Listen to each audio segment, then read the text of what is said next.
അതെ, എനിക്കൊരു കാര്യം പറയാനുണ്ട്. ഒരുപാട് പേര് സബ്സ്ക്രൈബ് ചെയ്യാതെ ചാനൽ കാണുന്നുണ്ട്. വീഡിയോ കാണുമ്പോൾ നിങ്ങളൊന്ന് സബ്സ്ക്രൈബ് ചെയ്തിട്ട് കാണുകയാണെങ്കിൽ എനിക്കത് കൂടുതൽ മോട്ടിവേറ്റ് ആവുള്ളൂ.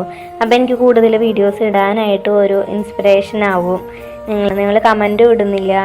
അപ്പോൾ നിങ്ങൾക്ക് ഇഷ്ടപ്പെടുന്നുണ്ടോ എന്ന് പോലും എനിക്കറിയുന്നില്ല. ഇനി ആകെ കുറച്ച് പാർട്ട് കൂടിയേ ഉള്ളൂ ഈ സ്റ്റോറി അവസാനിക്കാൻ. ഇപ്പോൾ പുതിയ സ്റ്റോറി ആയിട്ട് വരണമെങ്കിൽ നിങ്ങൾ കമൻറ്റ് ഇട്ടാലാണ് പുതിയ സ്റ്റോറി ആയിട്ട് വരത്തുള്ളൂ. അല്ലെങ്കിൽ ഞാൻ ഈ പരിപാടി ഇവിടെ വെച്ച് നിർത്തും. കേട്ടല്ലോ?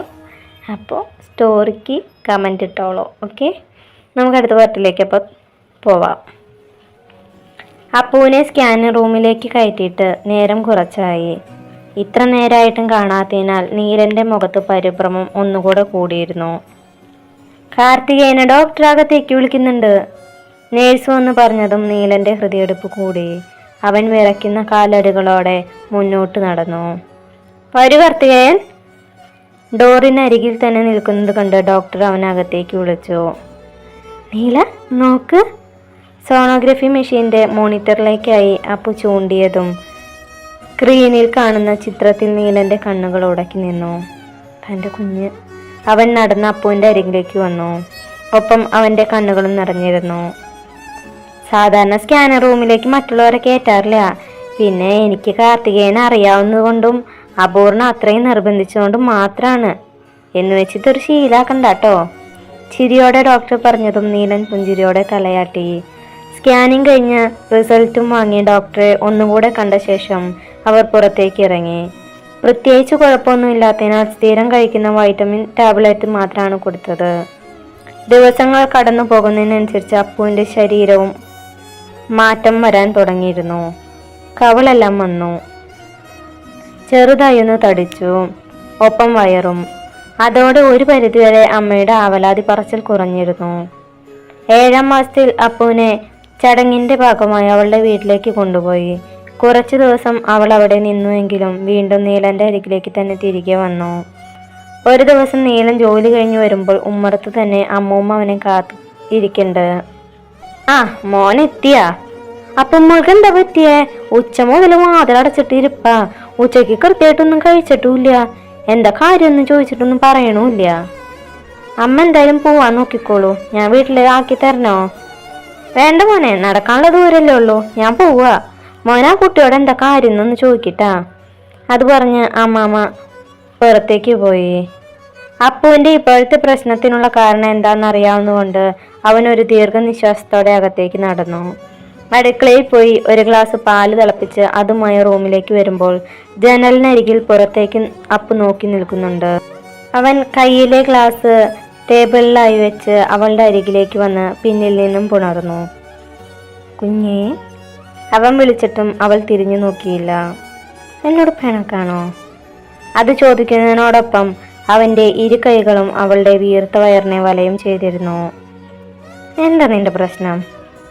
എൻ്റെ പ്രശ്നം എന്താന്ന് വ്യക്തമായിട്ട് നിനക്കറിയാലോ നീല. പിന്നെന്തിനാ ഈ അഭിനയം? ദേഷ്യം കൊണ്ട് അവൾ മുഖമെല്ലാം ചുമന്നു. ചുണ്ടുകൾ വിറച്ചു.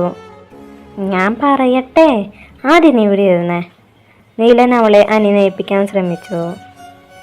എന്നെ കൂടുതൽ നീ ഇരുത്താൻ നോക്കണ്ട, എനിക്ക് ദേഷ്യം വരുന്നുണ്ടേ. അവൻ്റെ കൈ തട്ടി മാറ്റി അവൾ പറഞ്ഞു. ഇങ്ങനെ ദേഷ്യപ്പെടില്ല എൻ്റെ പെണ്ണെ. എൻ്റെ കൊച്ചു വരെ പിടിച്ചു പോട്ടാ. നീലൻ അവളുടെ നഗ്നമായ വയറിലേക്ക് കൈ ചേർത്തു. എന്നെ തൊടണ്ട. ഞാനതിനെ എൻ്റെ കുഞ്ഞിനെയല്ലേ തൊട്ടേ.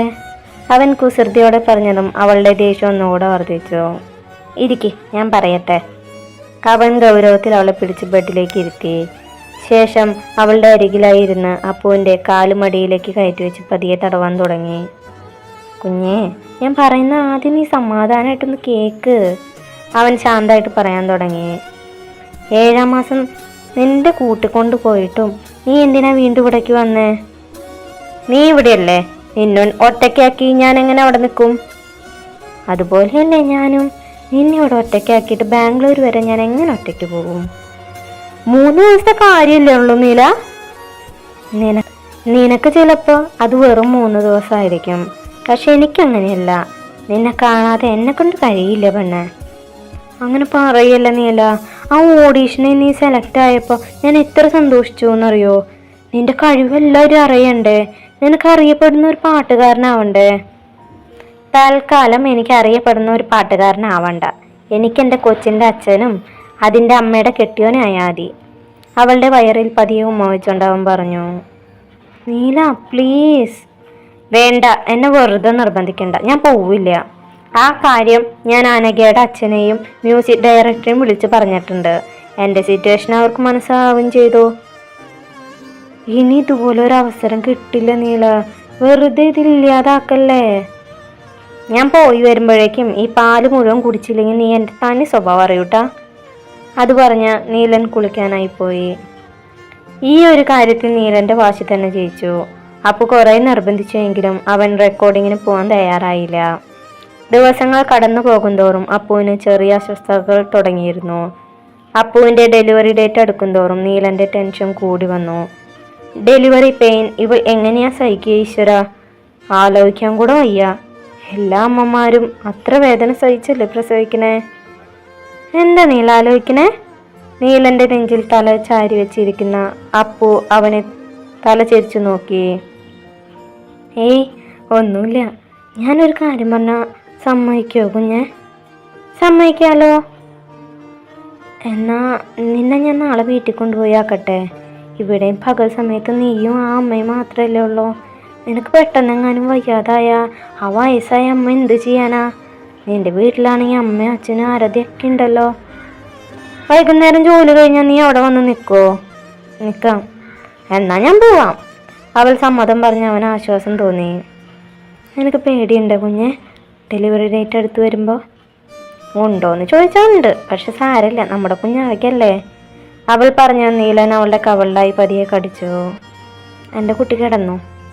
സമയം ഒരുപാടായി. നാളെ ഓഫീസിലേക്ക് പോകുന്ന വഴി ഞാൻ നിന്നെ വീട്ടിലാക്കാം.